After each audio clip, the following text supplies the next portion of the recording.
que se encuentra en la frontera chino-pakistaní. O sea, está entre China y Pakistán, como ven en esta imagen. Está justo en la frontera. De hecho, un base camp está en un campamento base, está en el lado de Pakistán y el otro campamento base está en el lado de China, ¿no? Para atacar las diferentes caras del K2. Ahora, el K2 se encuentra en la cordillera del Karakorum, en el Himalayas. Mucha gente cree que solo es una sola cordillera, el Himalayas, y que ahí está el Everest, el K2, están todos. No, el Everest está en otro lado, está bastante lejos, de hecho, del K2. ¿No? Y en esa cordillera del Karakorum tenemos otros 8000 aparte del K2. Está el Broad Peak, que de hecho está enfrente del K2, comparten el mismo campamento base. Está el Gasherbrum 1 y 2 y está el Nanga Parbat, todos 8000. Además, como mencioné al inicio, es la segunda montaña más alta del mundo, después del Everest. El Everest obviamente es la más alta como por 200 metros. Pero lo interesante es que el campamento base del K2 está a 5150 metros sobre el nivel del mar. Y esto hace una diferencia de 3461 metros entre la base del K2 y su cumbre, ¿no? Entonces imagínense estar ahí parados y ver una montaña de 3,5 kilómetros hacia arriba. Eso es todo lo que tendrían que subir para llegar a la cumbre. Es tremendo. Para hacer una comparación y darnos una idea de qué tan grande realmente es esto, la torre del Banco de la Nación de Perú, que es la torre más alta que tenemos en nuestro país desde el 2015, me parece, es la que está ubicada en San Borja, en Javier Prado, mide solo 140 metros. Ahora, si lo ponemos al costado del K2, se vería así, como ven en la imagen. O sea, es una nada comparada al K2. Y de hecho se necesitarían 25 de estas torres para subir el K2, para que la altura sea la misma, ¿no? Entonces se dan cuenta que realmente es muy grande el K2. Y es toda una hazaña llegar a su cumbre.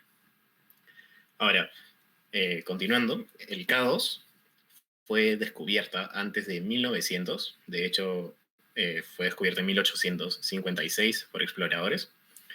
Pero la cumbre fue intentada muy pocas veces en ese entonces, ¿no? Era muy complicado, eh, el clima era terrible y además en ese entonces no se tenía el equipo necesario. Ahora, en 1909, Luis Amadeo de Saboya, el duque de los Abruzos, hace un primer intento y no lo llega a conseguir. De hecho, lo hace por una vía que hoy se llama la Vía de los Abruzos o la Vía Abruzzi. Y él la considera una montaña que jamás sería escalada. Sin embargo, la primera cumbre se logra en 1954, el 31 de julio, por una expedición italiana dirigida por Ardito Desio, en la imagen. En esa imagen, de hecho, está él en la base del K2. Pero la cumbre la logra Lino Lacedelli, del mismo equipo, y Achille Compagnoni. Ahora, el K2 es reconocida por tener un clima inclemente. De hecho, jamás ha sido escalada en invierno y es uno de los mayores retos del alpinismo actual, subirla en invierno invernal. Además, tampoco ha sido subida por su cara este, por dificultades de la ruta, entre otras cosas, ¿no? Las ventanas de tiempo agradable en el K2 son bastante pequeñas. Entonces puedes tener de repente solo 8 días buenos dentro de 60 días malos, por ejemplo. Eso es lo que hace muy complicado subir el K2, ¿no? En esta foto vemos al equipo polaco antes de abandonar el intento de cima invernal al K2 y se ve bastante bien todo el viento que hay ahí, ¿no? Arrasando la nieve y todo. Es más, ellos mencionan que no paraba de nevar y las carpas se aplastaban por la nieve y las cuerdas se escondían por la nieve. Ahora, vamos a algo más específico y relacionado con nuestro tema sobre el K2, que es las vías que tiene el K2. La vía de los Abruzos, la F, es la más común, el Espolón Abruzzi, ¿no? Que se ve ahí a la derecha en rojo. De hecho, el 75% de los que suben el K2 van por esta vía, ¿no? Supuestamente es la más fácil. Nada en el K2 es fácil, pero esta es la más fácil dentro de todo lo difícil. Y de hecho fue ahí por donde se subió por primera vez. Además tenemos la cresta oeste en amarillo, la cara oeste en verde, la cara sur en púrpura, que es la D, y el espolón sur-sudeste, que es la E, que se junta con la vía Abruzzi, ¿no? Pero en la que nos vamos a enfocar hoy día es en el pilar sudoeste, también conocido como Magic Line, la naranja en C. Ahora, por el otro lado del caos, en la parte de atrás, la otra cara, que da hacia China, tenemos la cresta norte, que es justo esa cresta que se ve ahí que llega hasta la cumbre, y la cara este, ¿no? Que es todo ese carón. Y la cresta norte sube una larga y escarpada camino, ¿no? Principalmente de roca, que llega hasta alto en la montaña. Pues. Luego incluso cruza un glaciar colgante que es súper propenso a deslizamientos. Esta cresta, la cara este, perdón, es la que nunca ha sido escalada, entonces es otro gran reto del caos. Pero bueno, enfocándonos en lo que va esta presentación, Magic Line, la gran Magic Line. Un poco de historia sobre esta línea, esta vía, es que fue nombrada por Reinhold Messner en el 79. Messner es una leyenda del alpinismo, una leyenda viviente, ¿no? Y para los que no lo conocen, es un alpinista italiano que se convirtió en la primera persona del mundo en escalar las 14 cumbres de más de 8.000 metros sin oxígeno. Y él en el 78, junto con el austriaco Peter Habeler, fueron los primeros en ascender el Monte Everest sin botellas de oxígeno, de hecho. Messner, junto con Michael Daher, que fue el primer alemán en la cumbre del K2, en el 79 hacen un intento de Magic Line. Pero hubieron algunas demoras en cuanto a la gestión y todo, ¿no? Así que decidieron abandonarla y siguieron por la vía de los Abruzos. Aún así, Messner y Daher hacen cumbre al K2 en tiempo récord y sin oxígeno. Todo una hazaña. A ver, ahora un poco. El Magic Line es la segunda ruta más demandante que tiene el K2, se le considera así, porque la más demandante es la cara este, que obviamente no se ha escalado. Y Magic Line solo se ha llegado a la cumbre por Magic Line 2 veces hasta ahora, y más adelante contaré un poco más sobre esas dos super hazañas de Magic Line. Pero vamos a describir ahora un poco cómo es esta vía. Así, bueno, primero tenemos el Basecamp, que está a 5.150 metros sobre el nivel del mar, como ven en la imagen. De hecho, para Broad Peak se usa el mismo Basecamp. Y para ir a la vía de los Abruzos, caminas hacia la derecha, ¿no? Y Magic Line es la que sigue de frente desde el Basecamp o hacia la izquierda. Ahora, el primer gran reto que se tiene es el glaciar Filippo. Este glaciar está lleno de grietas, caídas de hielo, y de hecho es uno de los puntos más peligrosos de la vía. Estando tan cerca al Basecamp, ahí ya han habido bastantes muertes. Es un glaciar, digamos, bastante inestable. Luego tienes la vía Negrotto, ¿no? que te lleva hacia el campamento 1, hacia el collado Negrotto. Esta vía es un camino de nieve y hielo que está a 60 grados más o menos, y mide unos 600, 700 metros. No es nada fácil. De hecho, para que tengan una idea de cuánto es 60 grados, acá tengo una pequeña ilustración. Una escalera eléctrica, usualmente, de las que están en los centros comerciales, están a unos cómodos 30 grados, y 60 grados es el doble de eso, como podrán imaginarse.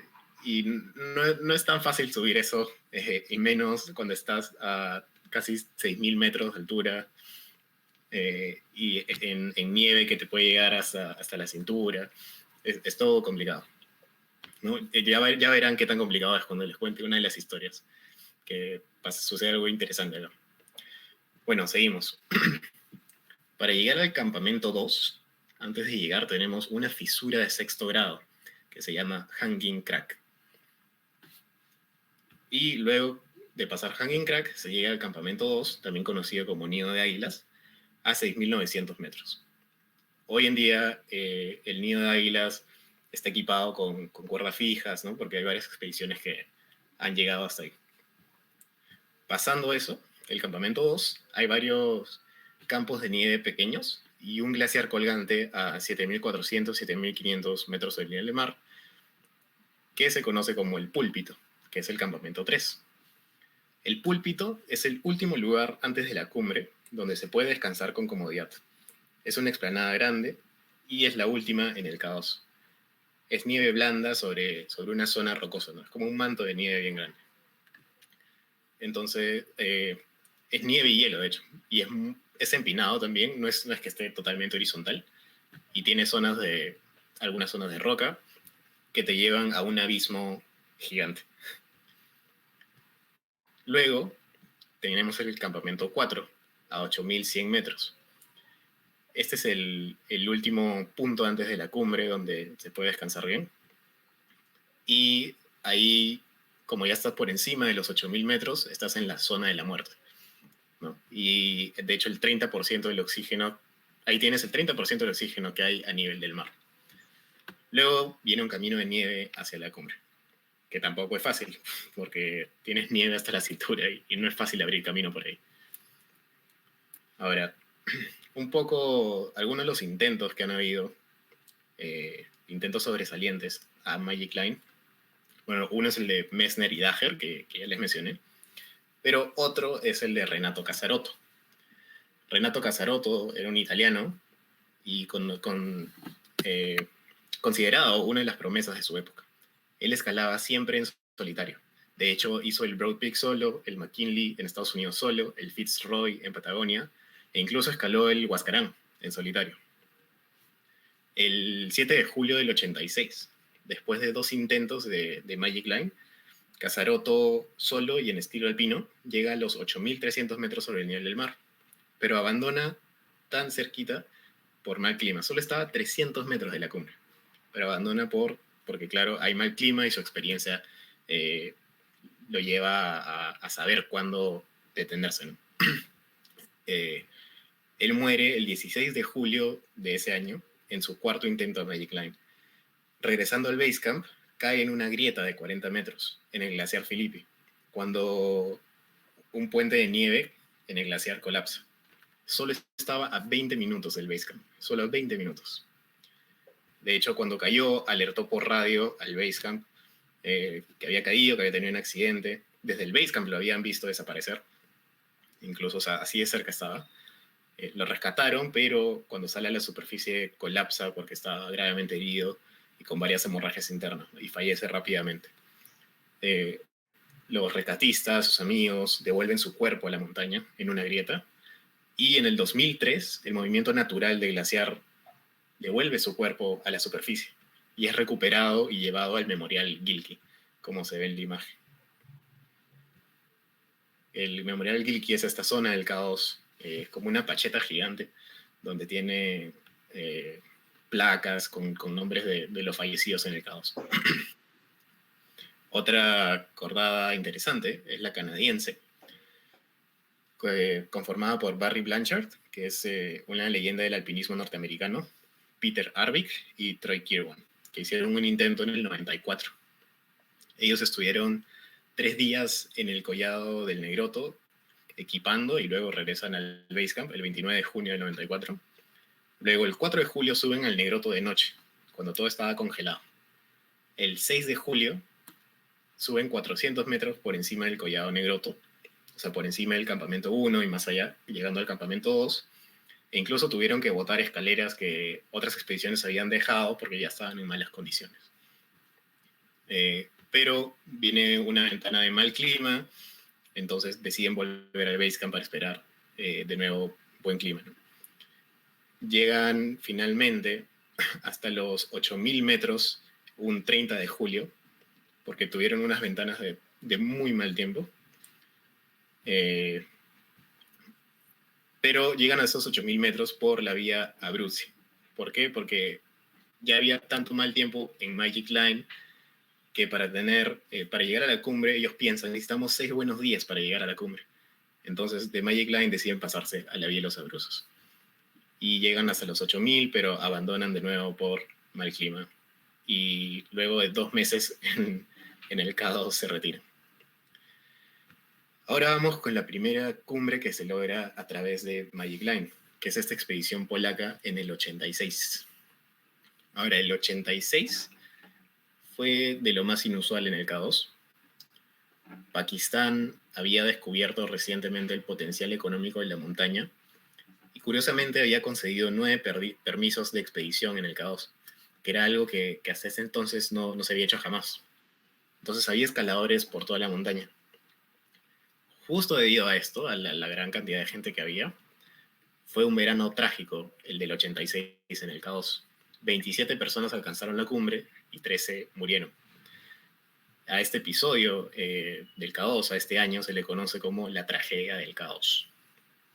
Ahora, la expedición polaca estaba compuesta por 3 mujeres.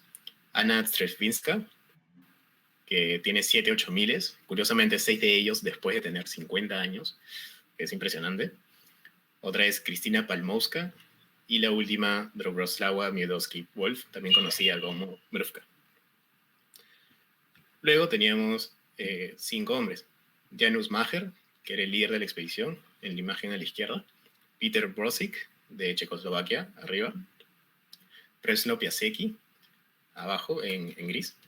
Y Broses Ross, a la derecha. También había otro quinto miembro de la expedición, Christoph Lang, pero él abandona antes de llegar al Basecamp, así que no puse esa imagen. Ahora, habían bastante dificultad y demoras con los permisos por traer el cargo en avión hasta Escardú y todo. Y además habían 3 otras expediciones con permisos para intentar la Magic Line. Una era la expedición americana, otra era la expedición italiana Quota 8000 Expedition, y el otro era Renato Casarotto, que ya les comenté que fallece, ¿no? De hecho, el 20 de junio, las expediciones americanas e italianas llegan a 6.800, donde John Smolich y Alan Pennington mueren trágicamente por una avalancha antes del Collado Negrotto. Esa zona es muy peligrosa por estas avalanchas que puede ser de repente, ¿no? Nadie sabe cuándo va a suceder una avalancha, como pueden ver en el siguiente video. El video de estas imágenes, de hecho, fue del 2014, me parece, y se ve como la avalancha llega casi hasta el campamento base. Bueno, luego de esta avalancha, donde fallecen John Smolich y Alan Pennington, los americanos cancelan el intento de cumbre y los italianos se van a la vía de los Abruzos.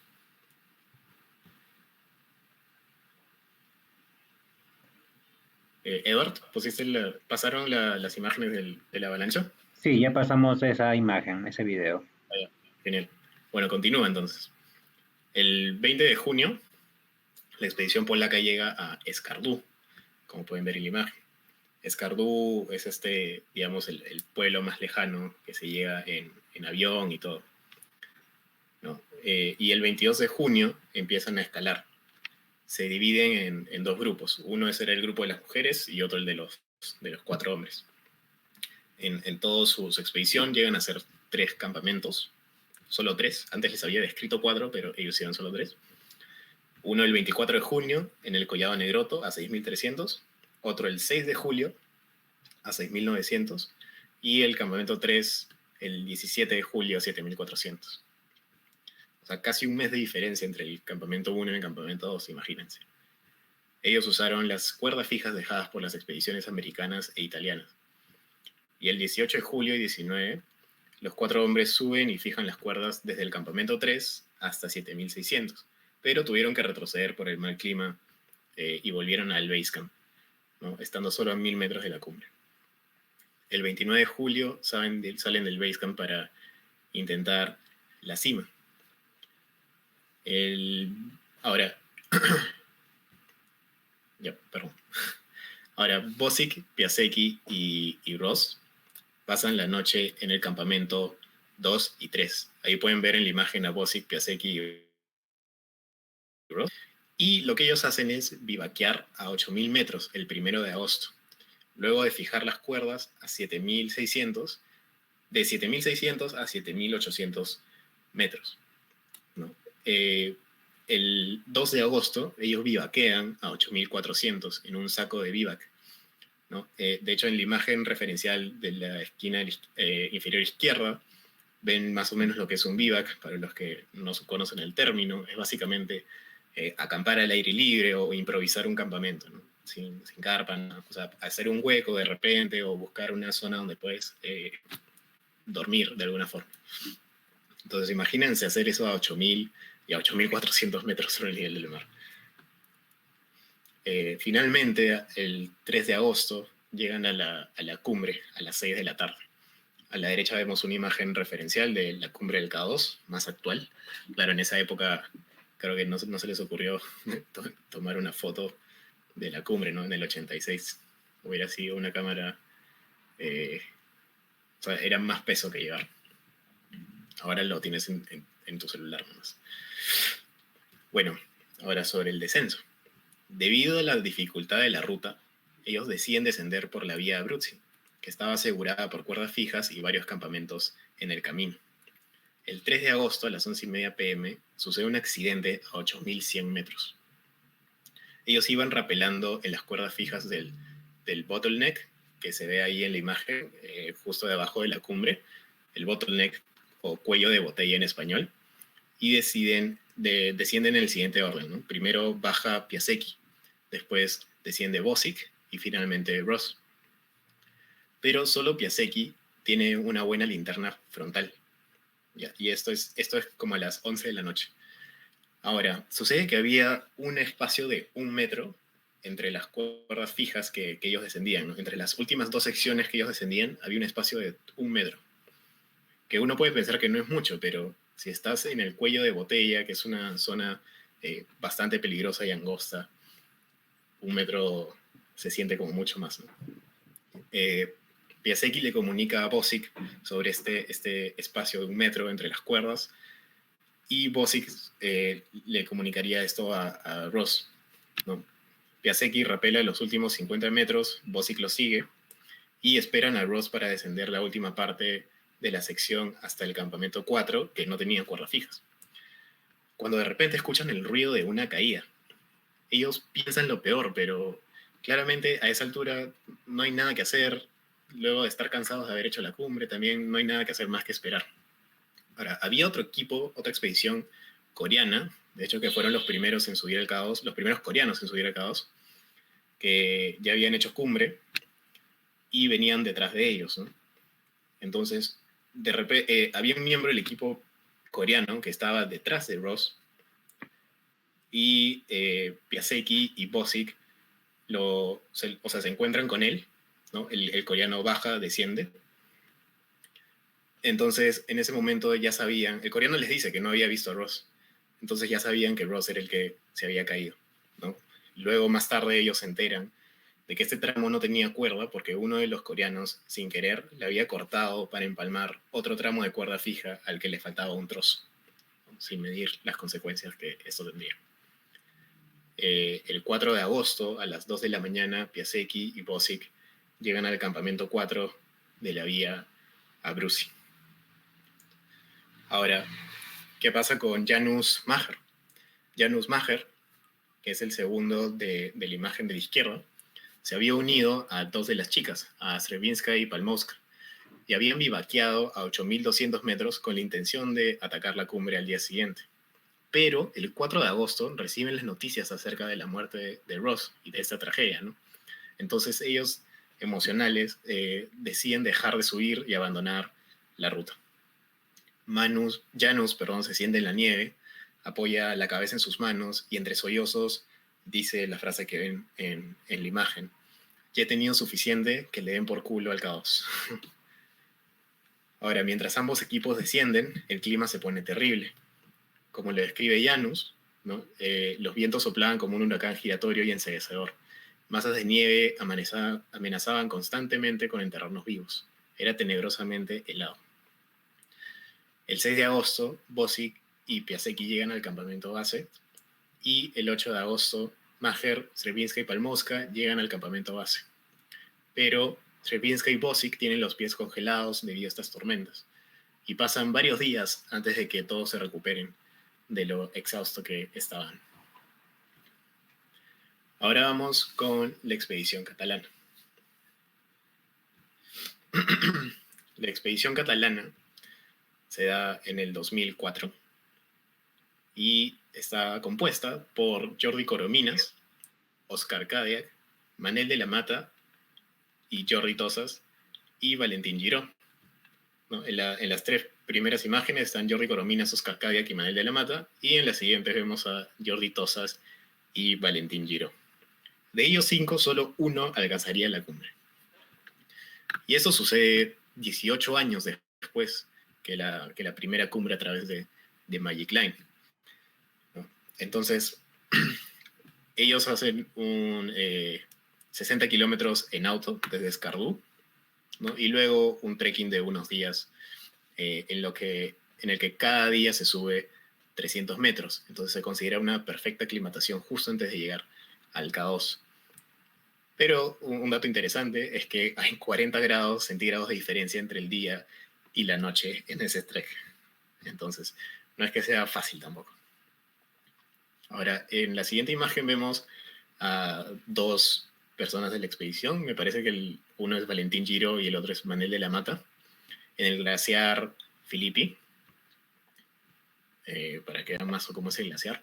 Y ese es el primer obstáculo que se encuentran, ¿no? Está lleno de grietas, caídas de hielo, y la idea es llegar al Collado Negroto ya habiendo equipado todo después del glaciar y en la vía Negroto. De hecho, ellos instalan 250 metros de cuerda fija antes de llegar al Collado Negroto, como se ve en la imagen. Y tardan un mes en llegar al Collado Negroto. Imagínense, tardan un mes en solo llegar al primer campamento. Es impresionante. Después de 5 intentos recién montan el campamento 1. Y luego bajan al campamento base a descansar merecidamente. Ahí pueden ver dónde está el campamento 1 y la vía que sigue, ¿no? Ahora, del campamento 1 al campamento 2, al nido de águilas, ya se ha subido varias veces, ya hay cuerdas fijas, pero el cansancio empieza a ser más notorio y grande porque ya se ronda los 7.000 metros sobre el nivel del mar. En la imagen vemos Hanging Crack, que es esta figura de sexto grado, que es el último reto que pasan antes de llegar al campamento 2. Ahí ven a Jordi Tosas subiendo Hanging Crack. Imagínense subir una fisura de sexto grado a 7.000 metros. Debe ser complicadísimo, y sobre todo en el caos, ¿no? Es un esfuerzo mental tremendo. Pero bueno, estos titanes lo lograron.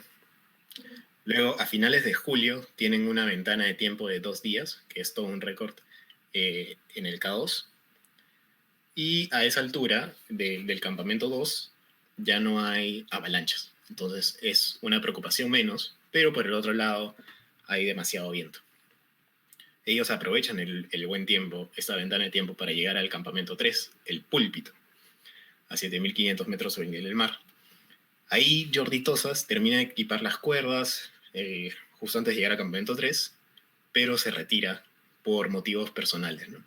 Y él, bien emocional y mentalmente agotado, decide dejar esta vía, ¿no? Luego de haber estado 2 meses en el K2. Se cuenta que él llora al despedirse de sus amigos, luego de estar tan agotado. En esta imagen vemos el púlpito, a uno de los escaladores en el púlpito, que es esta repisa donde montan campamento, ¿no? A 7.300, 7.400, 7.500 metros. Ellos quieren llegar al púlpito rápido y armar campamento ahí, pero el camino es virgen. Bueno, prácticamente virgen, porque casi nadie llega hasta ese punto. De hecho, es el último lugar antes de la cumbre donde se puede descansar con comodidad, ¿no? Es esa explanada grande que ya describí, y la última en el K2. Ahí vemos una imagen del campamento que montan en el púlpito. Ahora, pasando el púlpito, se llega a la torre Casaroto, ¿no? Y eso ya es casi rondando los 8.000 metros sobre el nivel del mar.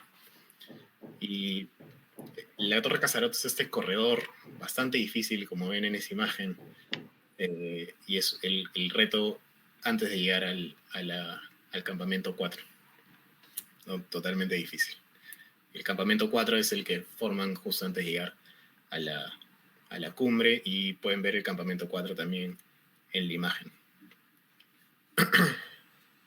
Ahora, el 16 de agosto, a las 4 de la mañana, ellos salen a hacer la cumbre. A 8.300 metros sobre el nivel del mar, a las 10 de la mañana, Oscar Cadillac se retira porque se siente mal. Manel de la Mata lo sigue, abandona unos minutos después. Entonces, este sentido de...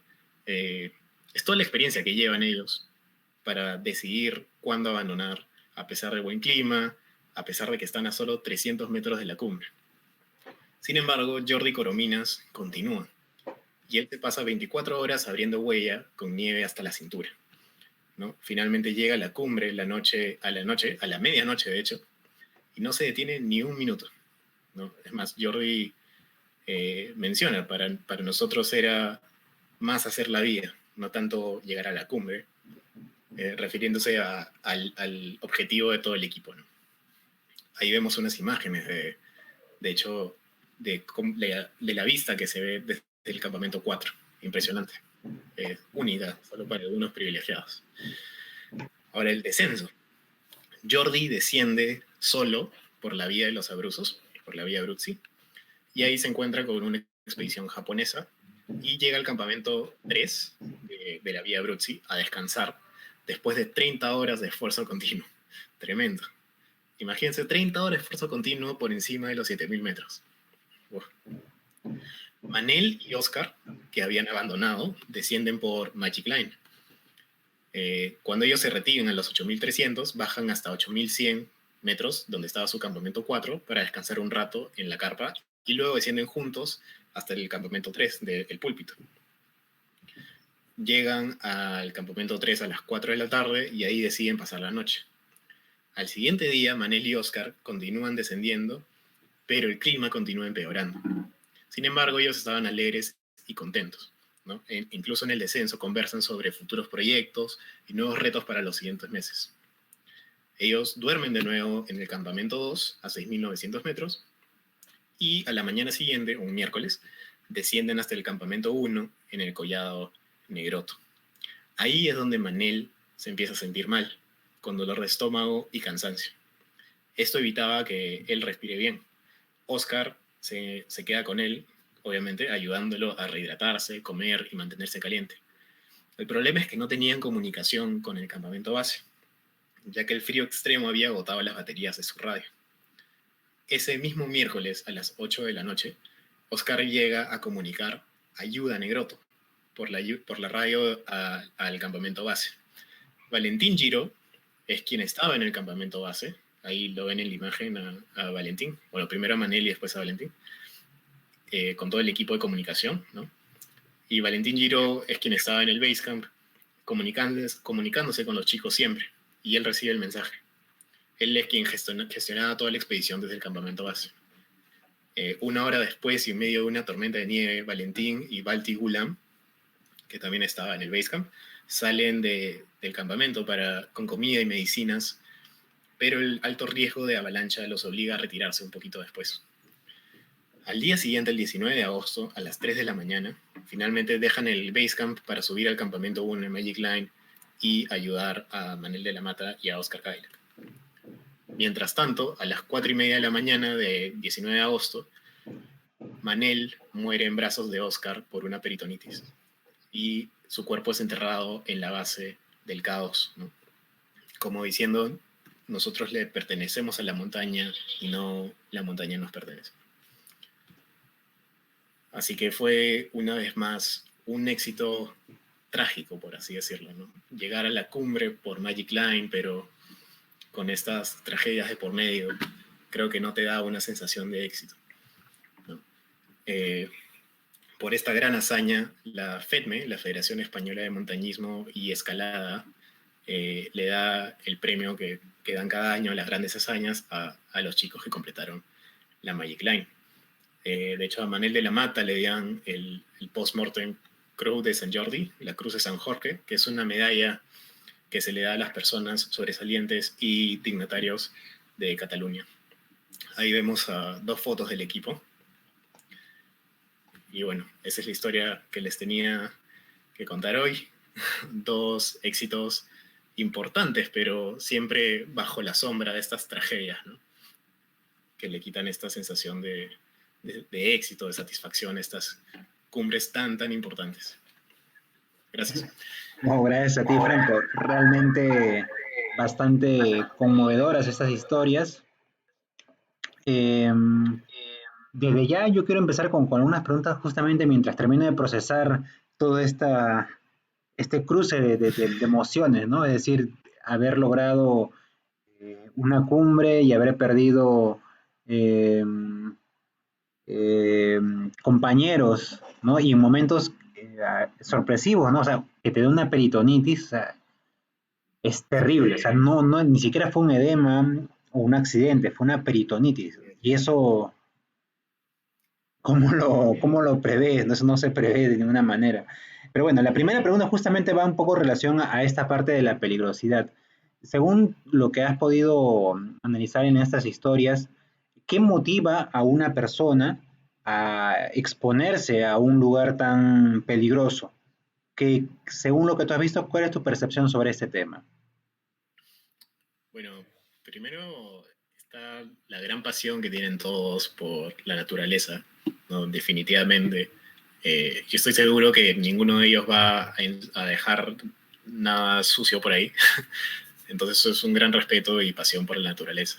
Por otro lado, creo que bastante es la curiosidad, no solo sobre la montaña, ¿no? Sino sobre su propio cuerpo y sobre sus propios límites, ¿no? Como saber hasta dónde puedo llegar, o sea, qué es todo lo que puedo hacer con mi cuerpo como humano, como persona, ¿no? Creo que eso es bastante importante. Para algunos también es un tema espiritual, ¿no? Conectarse consigo mismo, lo ven como algo diferente. Creo que muchos se hacen esta pregunta, ¿no? ¿Por qué los alpinistas o sea, se avientan a atravesar tanto sufrimiento, todos estos peligros, ¿no? Como que dicen, pucha, están locos, pero creo que también mucha gente se lo pregunta porque mucha gente no lo ha intentado, ¿no? Porque cuando estás ahí te sientes verdaderamente libre, ¿no? Pasar por caminos donde muy poca gente ha pasado o casi nadie, yo creo que activa algo en tu cabeza, en tu cerebro, como que te lleva atrás, ¿no? A tus verdaderos instintos. Eh, sí, básicamente eso. Pues sí, realmente es, si digamos, alguien que no tenía esa experiencia, explicar un poco esto quizás no le convenza, ¿no? Pero para los que estamos en montaña, para los que vamos, hemos ido y estamos con esas experiencias, eh, lo sabemos, lo sentimos, creo que es la palabra más correcta, ¿no? Lo sentimos. Y expresarlo quizás también nos cuesta un poquito, ¿no? Es decir, cómo traducirlo eso en palabras. Pero realmente la motivación es muy particular de la que tiene un montañista, ¿no? Y vemos Sí, ahora en lo que nos hemos contado, una élite que dentro de todo eso también mantiene ese sentimiento, esa sensación, ¿no? Y justamente a esa va mi siguiente pregunta. Eh, si bien es cierto, esta élite en algún momento no fue élite, o sea, me refiero, que en algún momento ellos fueron principiantes, ¿no? Y con los años ellos han logrado un nivel muy elevado. Dentro de lo que has visto, ¿qué recomendarías a una persona que, digamos, actualmente nos puede estar viendo en la transmisión y ya hace algo de trekking, ha hecho algunas montañas, pero quiere dar un siguiente paso para seguir en esta escalera, porque siente esa motivación de decir, yo quiero algo más, yo quiero subir más, quiero hacer cosas diferentes? ¿Cuál sería tu recomendación para ellos? bueno, primero plantearse objetivos alcanzables, ¿no? Entonces, claro, no decir, puedes tener un objetivo grande como hacer el caos, por ejemplo, pero también pequeños objetivos en el camino. Creo que ayuda bastante a hacer eso, para ir sintiéndote bien con cada pequeño objetivo logrado, ¿no? Después está la constancia, porque actividades nuevas es muy fácil abandonarlas, sobre todo cuando tienen todo un proceso de por medio que puede ser no tan placentero, como hacer, no sé, digamos, bastante ejercicio o toda una preparación. Entonces ahí entra bastante la disciplina, ¿no? Justo para mantener esa constancia. Y como cualquier deporte, la verdad, ¿no? Tienes que tener constancia. Y, bueno, claro, con la experiencia ya vas conociendo tus límites, pero también es importante acá saber que no solo es una parte física, sino es una parte técnica de saber nudos, eh, de saber rapelar, por ejemplo, ¿no? Autorrescate, o sea, es todo un conjunto bastante grande, digamos, de diferentes aspectos que se unen para seguir formando al montañista. Sí, y justamente ayer hablábamos en la conferencia de Gustavo sobre Boys 1970 y hablábamos un poco de esta rigurosidad que tú acabas de mencionar también, ¿no? Si bien es cierto, el montañismo, el andinismo en nuestro caso, no es un deporte formal porque no hay, digamos, competencias oficiales sobre quién sube más rápido, no, no existe eso en el montañismo. Sin embargo, sí hay un entrenamiento físico detrás de todo eso. Hay una preparación técnica muy marcada. Hay equipo específico y especial para subir a las montañas, ¿no?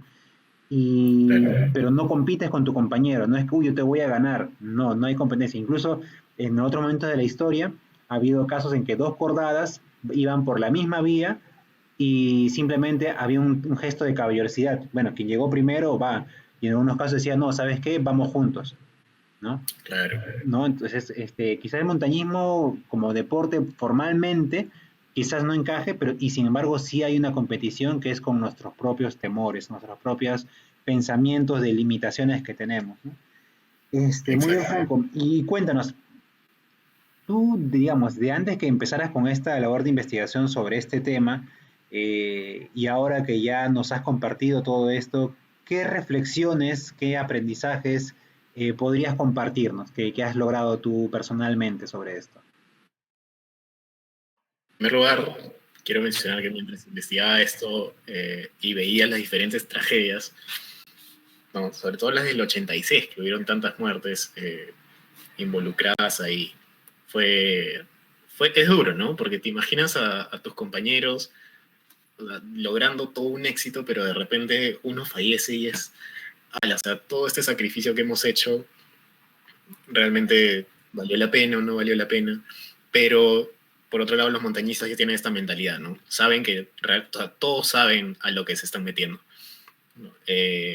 Ahora, algo que rescato bastante es cómo ellos conocen muy bien sus límites. O sea, a pesar de estar a 8.300 metros, por ejemplo, Renato Casarotto o Oscar Cadillac y Manel de la Mata, a solo 300 metros de la cumbre, incluso con buen clima, saben que algo, que no se sienten bien, por ejemplo, incluso mentalmente, ¿no? Y o sea, solo por no sentirse bien mentalmente, ya saben, no, ¿sabes qué? A pesar de estar cerca, voy a decidir abandonar. ¿Por qué? Porque si no pueden poner en peligro al resto de la expedición, ¿no? O incluso a ellos mismos. O sea, si ellos mismos se accidentan, es poner en peligro el resto de la expedición. Entonces, creo eso me impresionó bastante, ¿no? Estar tan cerca, saber que de repente nunca más vas a estar así de cerca, pero aún así decidir abandonar a solo 300 metros de la cumbre. Ese es uno de los ejemplos, ¿no? Es algo que rescato bastante de eso. Muy bien, chicos, muchas gracias. Nos vemos más tarde a las 7 de la noche.